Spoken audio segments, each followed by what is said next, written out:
I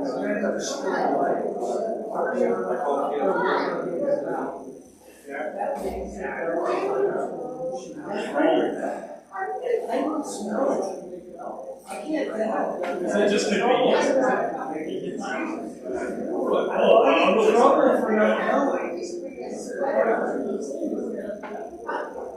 all, guys. Hold on, your question.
is in the back on the stand, the black stand. So we'll finish 7 and get into chapter 8 tonight. So before we do, though, I've asked Ed Lynn if he would to direct us in an opening prayer. Please bow with me. Our Lord God and our loving Father, thank you for giving us this time together. Open our minds and our hearts, Father, to be receptive to the things that are discussed. Like the Bereans, help us, Father, also to analyze the things that are said and apply them to our life. Pray, our Father, that you would be with Brother Brian as he presents the material tonight. Also be with each one of us as we fight the temptations Satan puts before us. We know, Father, that even when we do stumble, you're there to lift us back up and help us to always turn back to you. Be with those now that are sick. And this will be our prayer, Father, in Christ's name.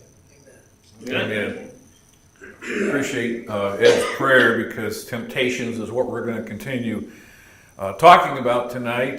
Solomon's going to continue his dialogue about, and I don't know if it's based on what Solomon actually saw, or if it was something he just, by the inspiration of God, tells us a story. I don't know if it's a story or something he actually witnessed, but it's about a young man being seduced by the strange woman, and that's what we're going to pick up with in verse 16. So this is the continuation of the seduction of the young man, and so we'll get started. Well, I'm going to read verses 16 through what's on the end of this slide, through 19, and then we'll take a look at some of the things that Solomon has to tell us here. So beginning in verse number 16, he says, I have decked my bed with coverings of tapestry, with carved works, with fine linen of Egypt. I have perfumed my bed with myrrh, aloes, and cinnamon. Come, let us take our fill of love until the morning. Let us solace ourselves with loves, for the good man is not at home. He is gone on a long journey. So this is a continuation of the young man that has gone by the seductress's front door. And so she begins her seductions here in verse number 16. And she starts by describing the luxury of her bed. And she appeals to his imagination. She describes the beauty of her bed and the expensive spices and the perfumes that are on it. She talks about the expensive tapestries that are lying on it. She talks about the carved works. She talks about the fine linens that are upon it. She talks about how those fine linens are perfumed, and they're perfumed with myrrh, and they're perfumed with aloe, and they're perfumed with cinnamon. So she is really laying it on thick to this young man. She's trying to seduce him. And she finally comes in verse 18 directly to the point. And in verse 18, she says, come, let us take our fill of love until the morning. She now comes directly to the point of proposing that he spends the night with her. And she says, let us take our fill of love until the morning. Now, sadly, and I'll say very sadly, this is commonplace in our society today. Commonly known as one-night stands, and you can ask anybody what that means. I mean, you go to a bar, pick up a proposal, someone that you can sleep with, and go have a one-night stand. And that's exactly what she's doing here. She's proposing a one-night stand. Let's take our fill of love until the sun rises early in the morning. And then she even has an assurance here in verse number 19. She assures him that nobody's going to find out about this, because her husband won't be home for many days. He's on a long journey, it says. And being a long journey, then therefore they have plenty of time to enjoy themselves in this auspice of love. Now, a couple things to think about. Yes, somebody always finds out about these kinds of things. These things always come out in the long run. And her husband is apparently gone on a long journey. We'll talk about more of that here in a minute. But something I want to press upon each one of us, myself included, is the eyes of the Lord are everywhere. Proverbs, and we'll get to this here in hopefully 4 or 5 weeks, Proverbs 15 and verse 3 actually says that. Proverbs 15 and 3 says, the eyes of the Lord are in every place, beholding the evil and the good. There's no running away from God's eyes. God is ever present, all-knowing, and all-powerful. And there's not going to be any escape from God's eyes. And so Solomon later in chapter 15 says, the eyes of the Lord are everywhere. And the eyes of the Lord behold the good things that happen and the evil things that happen. So somebody is finding out. God certainly knows. And in these kinds of cases, these one-night stands, usually something does happen. And somebody does find out. And it's a very sad commentary. It's a sad commentary in our society today. It's a sad commentary in many, many marriages in our country that end up becoming a divorce because of something like this, because of the seduction of somebody. So it's very, very sad. Any thoughts on 16 through 19? Ed? Well, actually, going back to verse 15 for just a moment, she comes out with what might seemingly be a somewhat innocent statement. Mm-hmm. And for those that are naive or not familiar with it, she might get away with the person. I came out just to meet you. Just to meet you. But then she escalates it. Said, I've spread my couch with coverings. And she increases more. Come, let us drink, or I've sprinkled my bed. Even more of a temptation. And then she just comes right out and blatantly states what she's after. And it's kind of like, if you don't get it the first time, you sure should get it by the second statement. Mm-hmm. What's going on? Yeah, and as Ed mentioned, the earlier verse 15, she talks about the fact that I came forth out here to meet you. Diligently I was seeking for you, and now I found you. So it makes this young man feel like, oh, I'm pretty special here. And then she, as Ed said, she just starts piling on. My bed's made, it's got tapestries on it, carved works, fine linens, perfume, myrrh, aloe, cinnamon. You're good to go. And the man, the owner, the master, he's on a long journey. He won't be home for many, many days. So we have lots of time to enjoy ourselves. And again, the resounding point that I want just all to understand, God's eye sees all this. God's eye sees everything. You might hide it from another human being, but you won't hide it from God. And so that's kind of the overarching message here. Any other thoughts on this before we move on? Okay, let's flip over then to verses 20 through 22, and then we'll read this. So she continues here in verse number 20. She's talking about her husband in verse 20, and she says, he has taken a bag of money with him, and he will come home at the day that's appointed.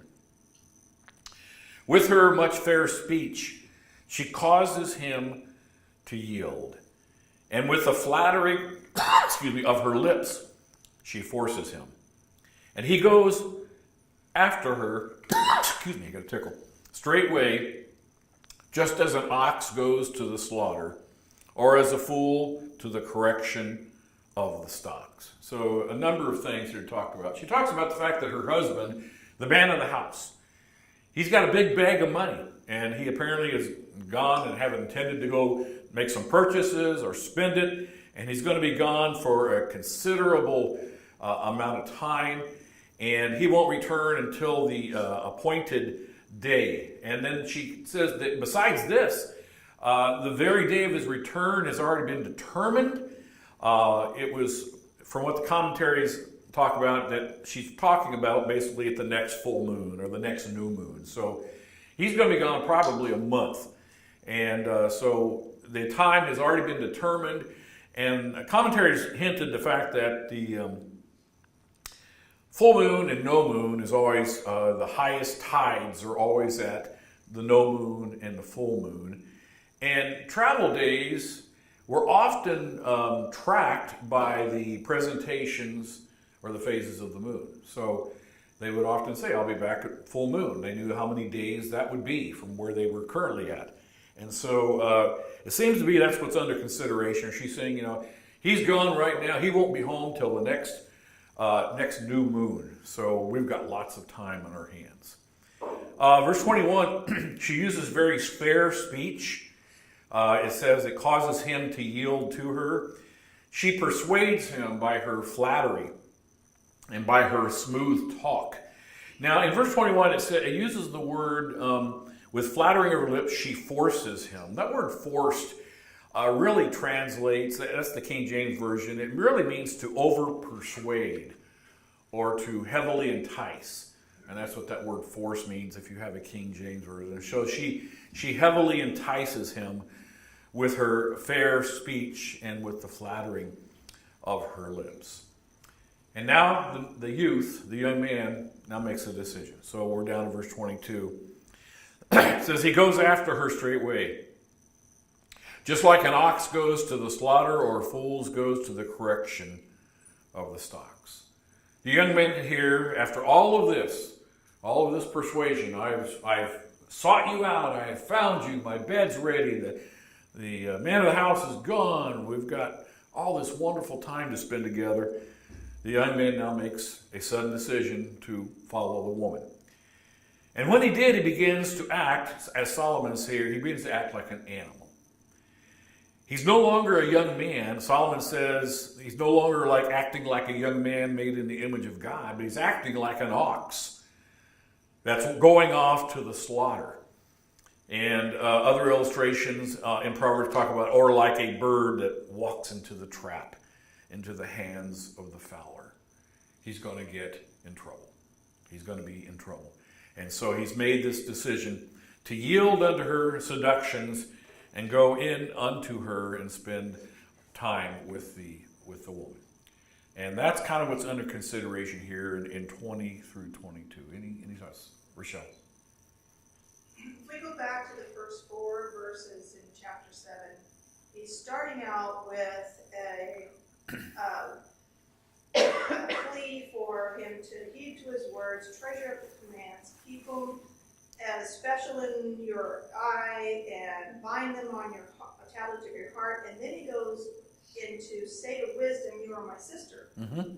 And then he goes through all these verses, 5 through 22, describing the wiles of an unworthy woman. Yeah, the unfaithful woman, yeah.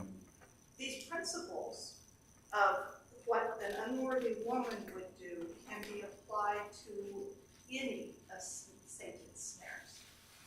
These are the kinds of things that the lust of the eye, the lust of the flesh, the pride of life, all of these are captured in this description. Mm-hmm. Now, it's probably good to note that he is saying this about, or illustrating them with this most tempestuous thing for a young man, but they can be applied to all of Satan's snares. Absolutely. In fact, you brought up something he's made me think about it. Kelly and I were actually talking about Bible heroes tonight before we had dinner.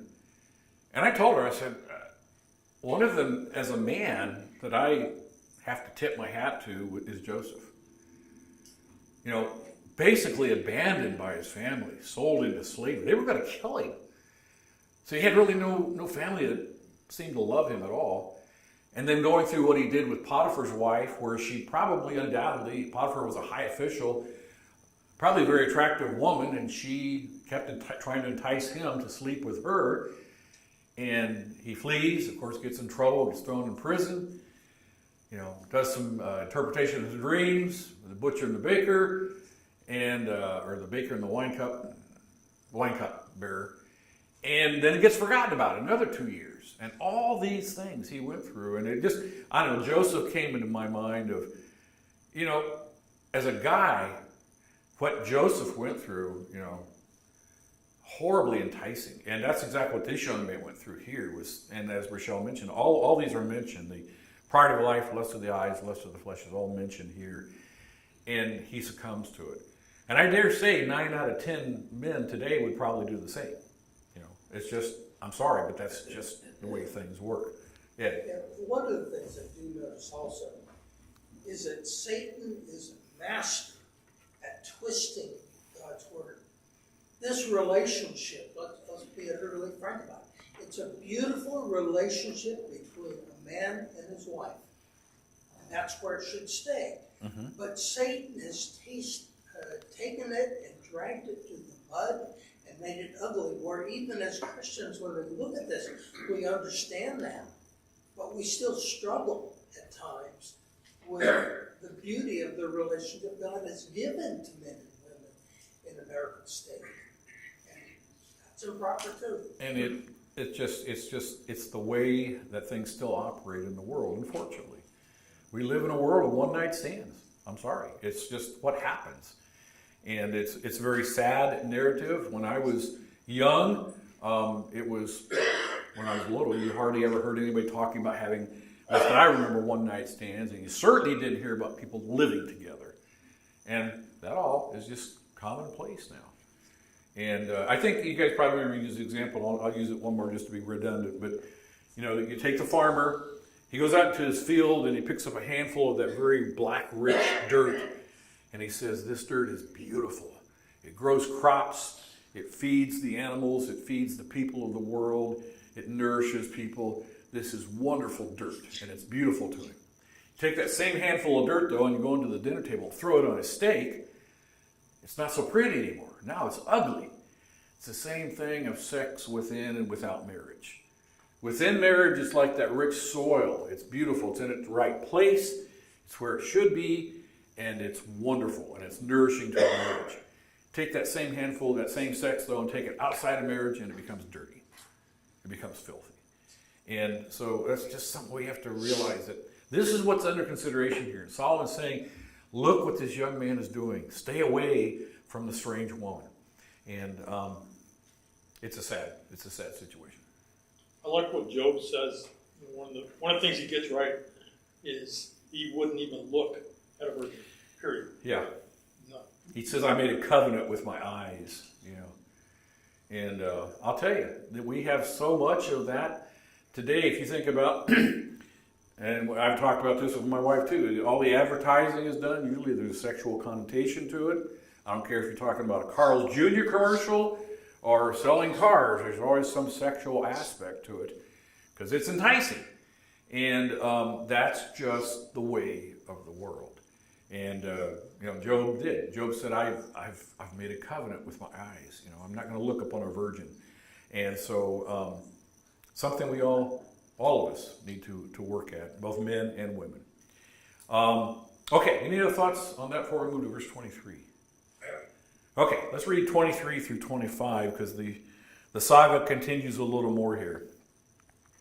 So in verse 23, it says, he's like an ox, he's like a fool that correction stalks. Verse 23, he says, till a dart strikes through his liver, as a bird hasteneth to the snare, and knows not that it is for his life.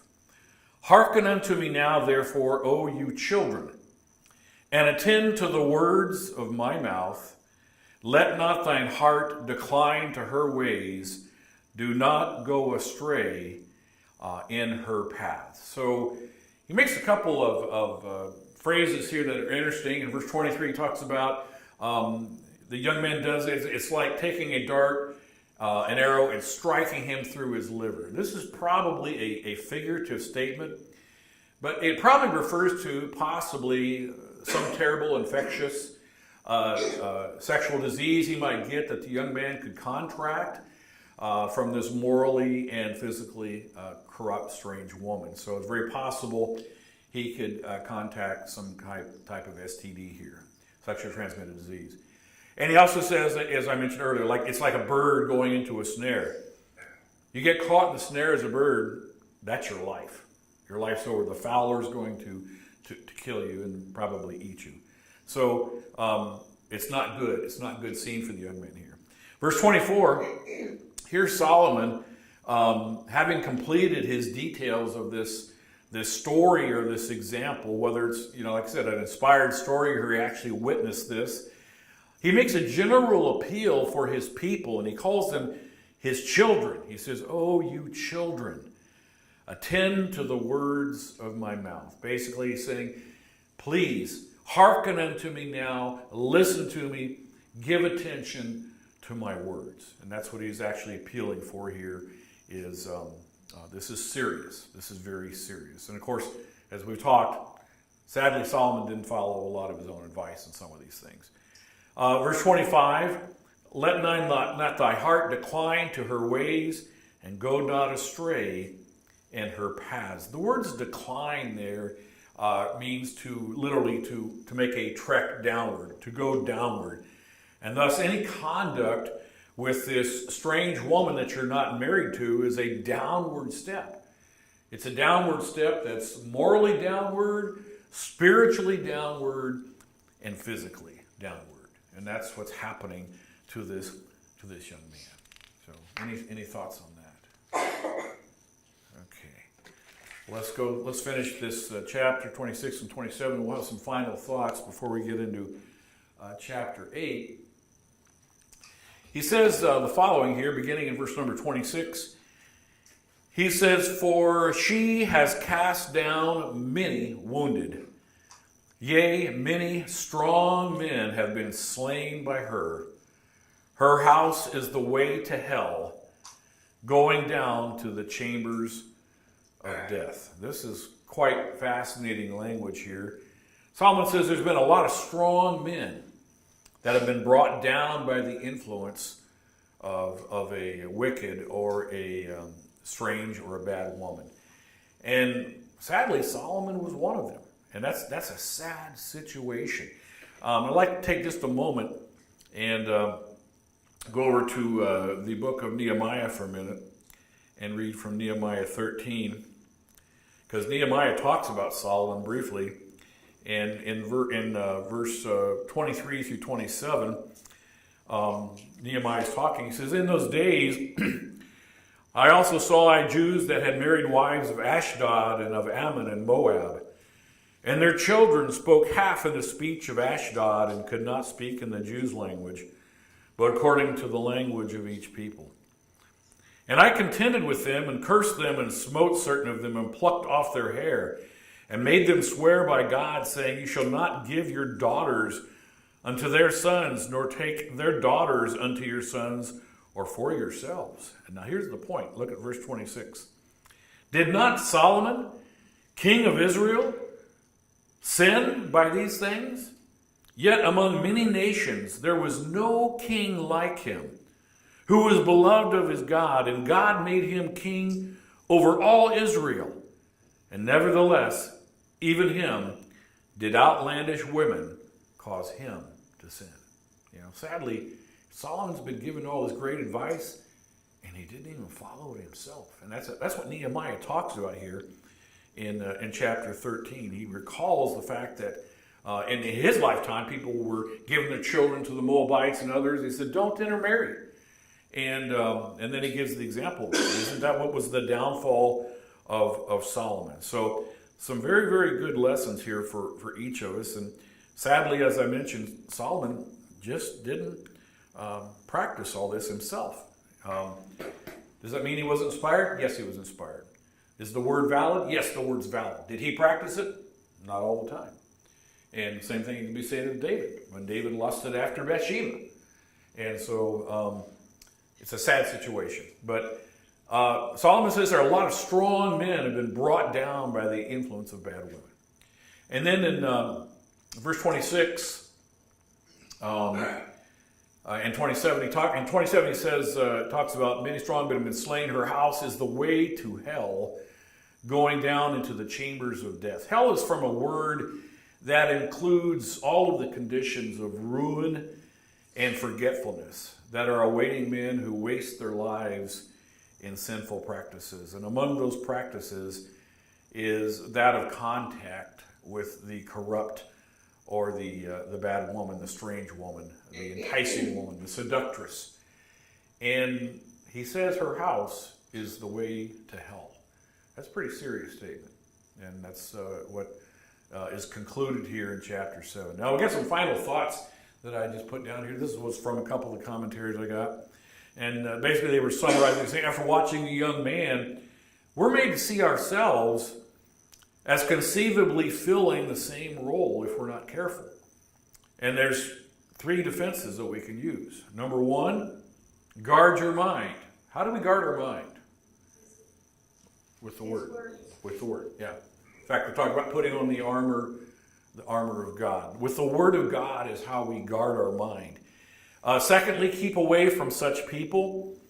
And remember Joseph, when Potiphar's wife was hitting on him, he didn't hang around. He left. He left in a hurry, such a big hurry that he left his colored jacket behind, and that's what then got him thrown in jail. And then thirdly, look past to the casualties that will await you in the future if you don't. As we talked earlier in this chapter, these kinds of things will cause you to lose your reputation, financially, spiritually, morally, and socially. It's just a sad, sad situation. So this is kind of the conclusion of this story, this event that Solomon describes in a lot of detail here. And like I said, I know he's inspired, so I don't know whether he witnessed this actually happening or this is a story that he was revealed to by the Holy Spirit. But it's meant to be taken in all seriousness because it affects every man and woman in the world. And it's something we need to take seriously. So that's chapter 7. Anybody have any parting shots on chapter 7 before we move on? Okay, I don't see any hands. So we're going to move on then to chapter 8. So give me just a second here. We'll get that up on the screen. And we're going to kind of switch gears here. Solomon's going to go from the seductress now to talking about the wonderful, wonderful thing called wisdom. And so that's what we're going to go to now. So let me get down here to chapter 8.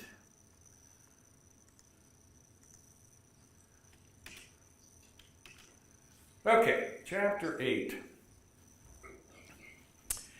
Here in chapter 8, the topic of the hour now is wisdom for Solomon. And he's going to kind of switch gears here and start talking about wisdom. And we talked about this earlier in a few chapters earlier, how that wisdom is one that goes out into the streets and cries out for mankind to listen to her. And so that's where he starts. He now switches completely the train of thought away from the young man and the seductress. Now we're going to talk about wisdom crying out to people. Let's read verses 1 through 5. He says, "Does not wisdom cry out, and understanding put forth her voice? She stands in the top of high places, by the way, in the places of the paths. She cries at the gates, at the entry of the city, at the coming in, at the doors. Unto you, O man, I call. And my voice is to the sons of man. O you simple, understand wisdom.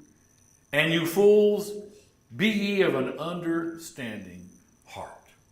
Okay, so here Solomon now takes up this main specialty of wisdom. And the praise of wisdom has been mentioned earlier in some earlier chapters already. But now it kind of breaks out into a full flow here in chapter 8. And it's almost in a sustained appeal of the great beauty and the immense range of the impact of wisdom on people's lives. And he's going to talk about how wisdom has been used by God in all of his creation as well. Wisdom is a guide for everybody. And so in verses 2 through 4, he talks about the fact that wisdom takes its place in certain places. He says wisdom stands at the top. Mankind is benefited by the use of wisdom. She cries out at the gates of the city, and she appeals for mankind to listen. Here in verses 2, 3, and 4, he talks about common places where people would travel, and wisdom is waiting there to cry out. Solomon talks about at the top of the high places. He talks about where the paths will meet together. He talks about wisdom is there beside the city gates where the elders of the city would sit and make judgment. He talks about it's at the entrance to the doors. The appeal here is that wisdom is here in all these public places, and she's appealing for us, for mankind to listen to her. Verse number 5, it refers to her talking about, or he refers to the simple and you fools. The simple and fools here, and I read through the commentaries on this, is not necessarily mean these people are stupid or unintelligent. Rather, they do not listen to the voice of wisdom at times in the affairs of their life. And hence, if they don't listen to wisdom when they have opportunity to, they're going to make a lot of grievous, a lot of costly, a lot of hurtful mistakes. It's going to cost them dearly in their life. And so the cry here from wisdom is, listen to me. Listen to me. I'm positioning myself at these high places where the paths come together, at the city gates and at the entrance to the doors. I am wisdom. I'm here reaching out to you. Listen to me. And that's kind of how this first 5 verses in chapter 8 open up. Wisdom is crying out, listen, listen, listen. And that's what's being told here. Any thoughts on verses 1 through 5? Ed? This is written in the way of imploring, calling. There's a decision to be made. It's not demanding. It's not a commandment. No. It's presented, and those that are looking will recognize it and follow the advice of it. But if you're not looking for it, you won't see it. Yeah. You won't see it, and then you're going to make some bad mistakes in your life. And that's why I appreciate in all the commentaries we read on this. In verse 5, it talks about the simple and the fools. It's not talking about stupid people.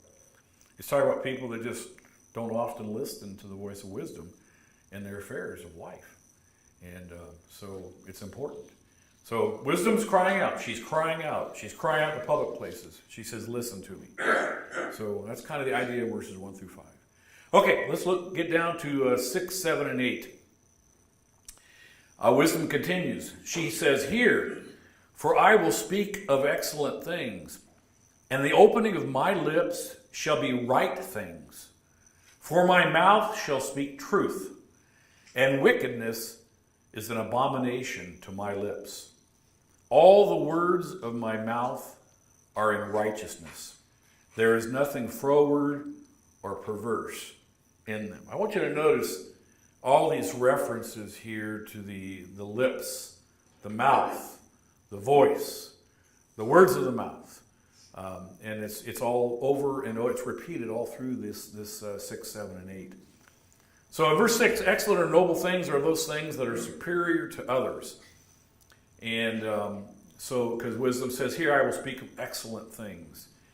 Such things will be accomplished or possessed if men will just act on them in wisdom. Take some time and learn wisdom. Verse 7 says, for my mouth shall speak. Here, this starts the talking about the mouth and the lips. It's always wise to speak the truth. It's also a mark of wisdom to practice righteousness. As all wickedness is an abomination to God. And it's an abomination to those that would love wisdom. Clear back in verse 4, wisdom starts in talking about the voice and speaking and opening of the lips, the mouth speaking out truth, words coming from the mouth. These are just repeated all throughout this section. In verse 8, it talks about these words, froward and perverse, are basically the same in meaning. It means to be stubbornly wayward, which is just the opposite of wisdom. Here Solomon says that the words of the mouth from wisdom equates to righteousness. And that righteousness and wisdom has nothing crooked or perverse about it.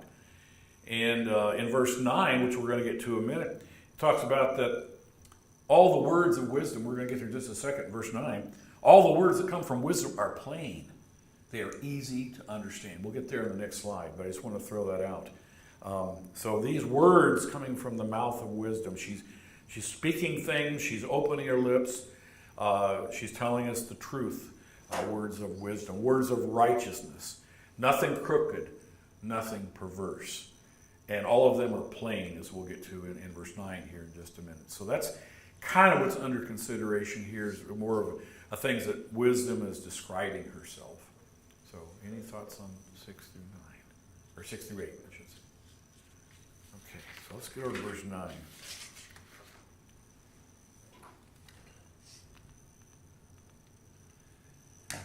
Okay, verse number 9. We'll read 9 through 11. It says, "They are all plain to him that understands, and right to them that find knowledge. Receive my instruction, and not silver, in knowledge rather than choice gold. For wisdom is better than rubies, and all the things that may be desired are not to be compared to it." The antecedent of the word "they" in verse 9 is actually coming from verse 8. And what wisdom's saying is, if a man will just use his common sense understanding, he will realize that these words of Solomon talking about wisdom are very plain, they're very clear, they're easy to understand. Okay, they're not difficult. These aren't difficult concepts. And they, as he says in verse 9, he says, "They are all plain to him that understands." So these are simply, easily understood things if you'll just apply your listening to them. Okay? And now he goes into verse 10, talks about how much better wisdom is than all these things that people give their lives up searching for in this world.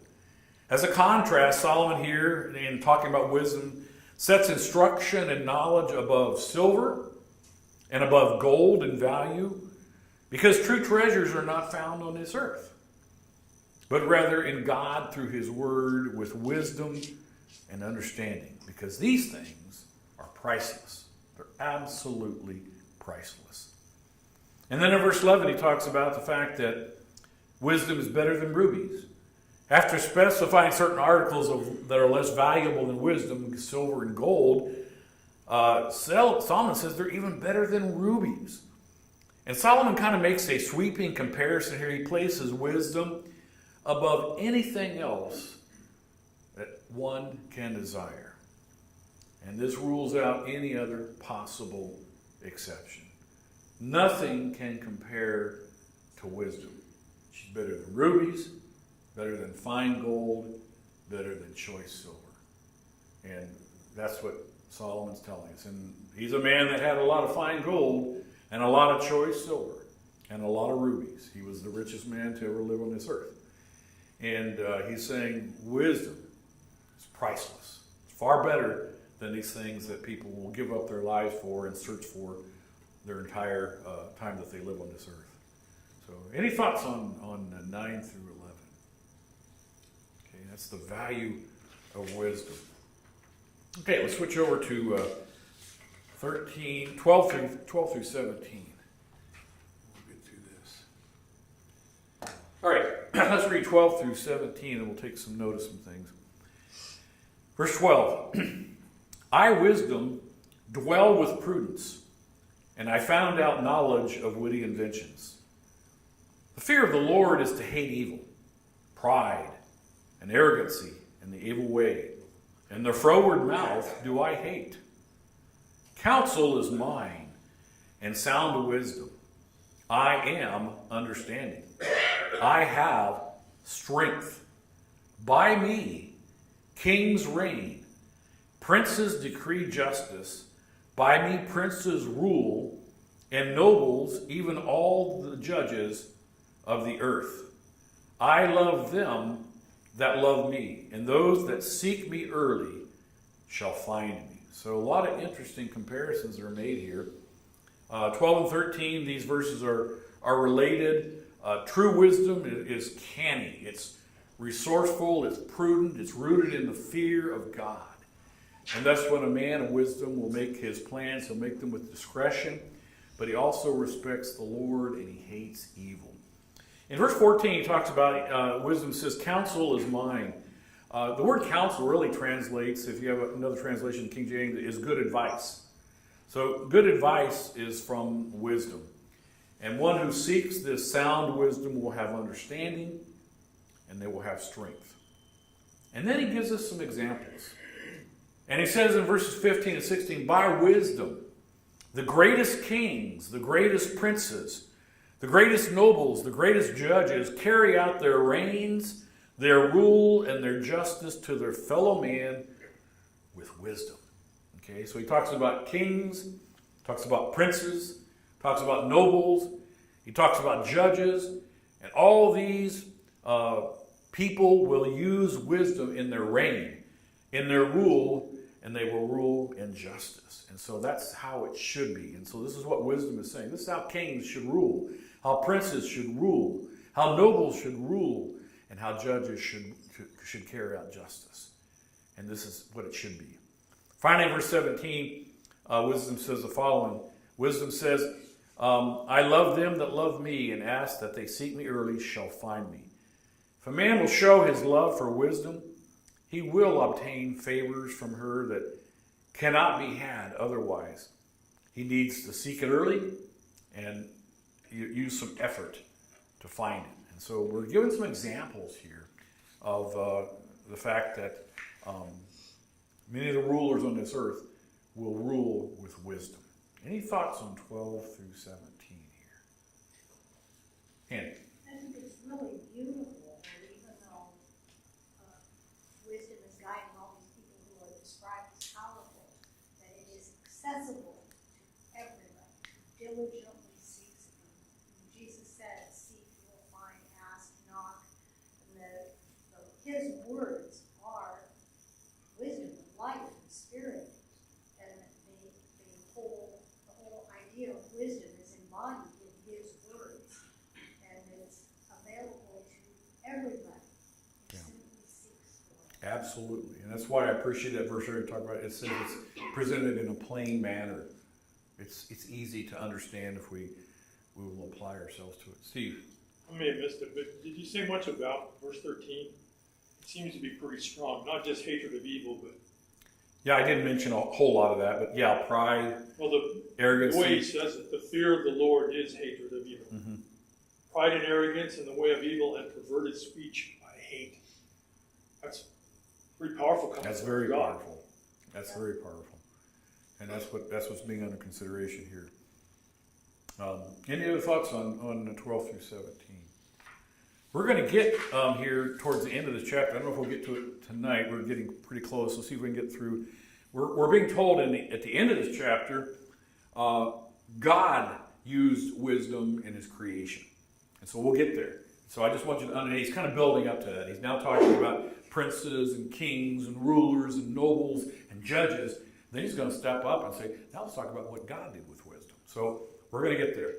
Okay, any other thoughts before we get to verse 18? Okay, 18 through 20. Beginning verse 18. Wisdom going to continue her dialogue here. She says, riches and honor are with me, yea, durable riches and righteousness. My fruit is better than gold, yea, than fine gold, and my revenue than choice silver. I lead in the way of righteousness, in the midst of the paths of judgment. And then I'll stop there because we're at verse 21. She's going to continue that thought in the paths of judgment. Let's stop here though.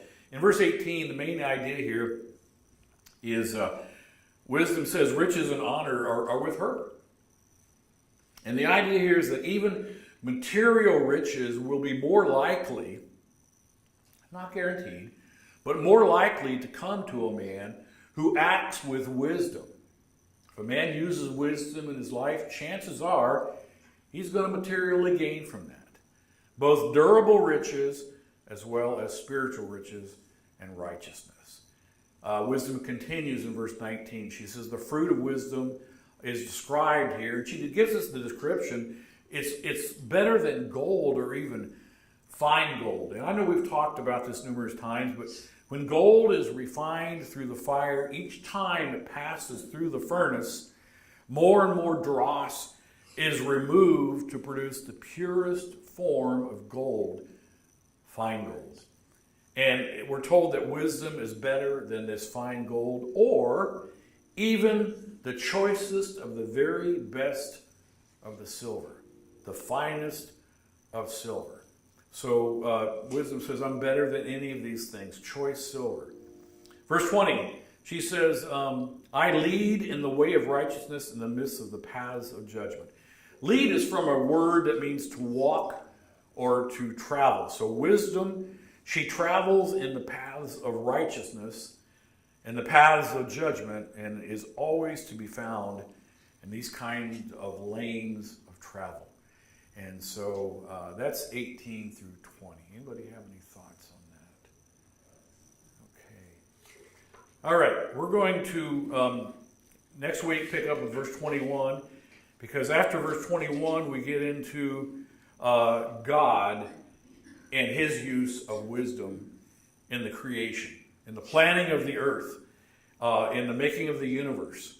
And it's all perfect workmanship that's been done via wisdom by God. And so we will pick up next week on verse number 21. So I appreciate everybody's thoughts and comments, and we'll continue on next Wednesday, Lord willing. So thank you.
And it says 6, yet 7 things are abomination to the Lord that he hates. And the first one is proud look. That's that pride. On so many of these all go back to pride. If there's one thing that I'd have to go back to, it'd just be pride over and over again in all of these. Second is lying tongue. That's deceit. You're lying, that's deceit. Third one is hands that shed innocent blood. That would be, of course, taking someone's life, murder. Fourth one is heart. A heart that devises wicked plans. That's having a kind of an ill will agenda, again, that pride in something, in the situation. The fourth one is feet that are swift to running to evil. That's eager to sin. Let's go. Let's go out and get in trouble. Let's go do this and go do that. Not a good thing. 6 is a false witness speaks lies. Of course, that's gossip. That's wanting to harm somebody. Regardless if it's true or false, you're still harming somebody.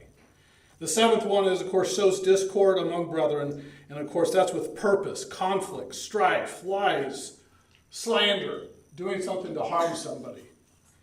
Now, you kind of stop now and end with this. You think about the morality sins, you think about the laziness, you think about the consequences with those, being foolish, not taking instruction. Those last sins there that we just talked about with the 7th, the Lord hates, their character, their personal sin. They can affect a lot more people. A lot of people. It's sin against maybe you or against me. Now we stop and ask ourselves, they affect a lot of people. The adulterous example in the section, and then the sins that we just listed out in verse 19 of chapter 6, but they're all bad. Don't be biased, they're all bad. We do it, so just a reminder to something I was thinking about recently, to not be biased with one of them, to be consistent. And when we see it, we want to be careful that we're not guilty of those things, of course. But the good news is we can be forgiven for all of them. Is that if we ask for God to forgive us, we can change our heart, we can go to that person we've wronged, and sin is sin, we can also be forgiven for it. So don't justify sin, don't be biased, don't ignore it, don't accept it.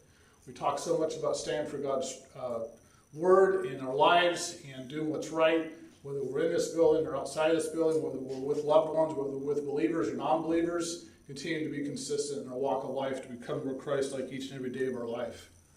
We just broke into chapter 8 tonight. It's going to go into wisdom. We're going to get more wisdom about how to handle those situations. So appreciate everybody listening through that. And tonight, I just want to stop now. If there's really, anyone here this evening that has a relationship with God that's been severed for some reason because of unrepented sin in your life, or look at somebody else, the relationship's not right, you want to make change with that, you need prayers in one of those aspects that we just mentioned, and just need prayers possibly in just any way. Or if you haven't been a Christian yet, you want to be baptized for the remissions of sins, and seek that reward with God someday in heaven, subject to invitation. Anyway, come forward as we stand and sing.